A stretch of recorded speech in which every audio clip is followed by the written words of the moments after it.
Papyrus is a grassy reed that grows along the banks of the Nile in Egypt. It can grow up to 5 meters tall and 8 centimeters thick. The tough outer rind is peeled away. The inner pith is peeled or sliced into strips. The strips are laid out in 2 layers in a grid pattern. They are pressed together until the layers merge, like Velcro, and then left out in the sun to dry, where they turn light brown. The resulting sheets, called kalamata, are smoothed out with an ivory or seashell ruler. The kalamata are then glued together with a paste made of flour and water. Then the areas where they are joined are hammered smooth. This forms a long piece of papyrus, usually 5 to 10 meters, comprised of up to 20 kalamata. The papyrus is rolled up around a dowel called an umbilicus. Portions of it are unrolled for writing. The first section, called the protocolon, is usually left blank.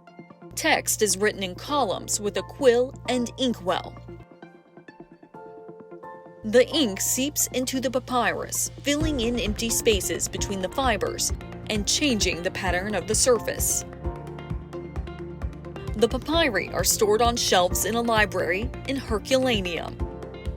One day, Mount Vesuvius erupts. A surge of hot mud from the volcano fills the room.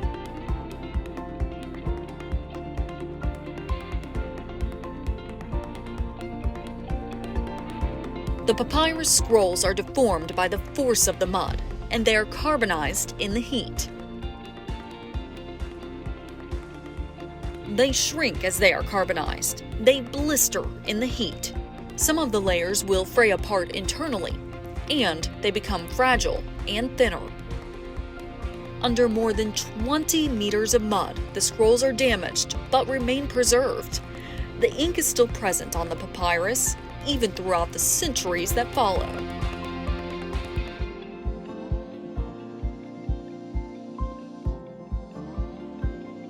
1,700 years later, a farmer digging a well strikes a beautiful mosaic floor. Tunnels are dug through the villa, and the carbonized papyri are found and recovered. Hundreds of years later, we are now almost able to read them, for which we need your help.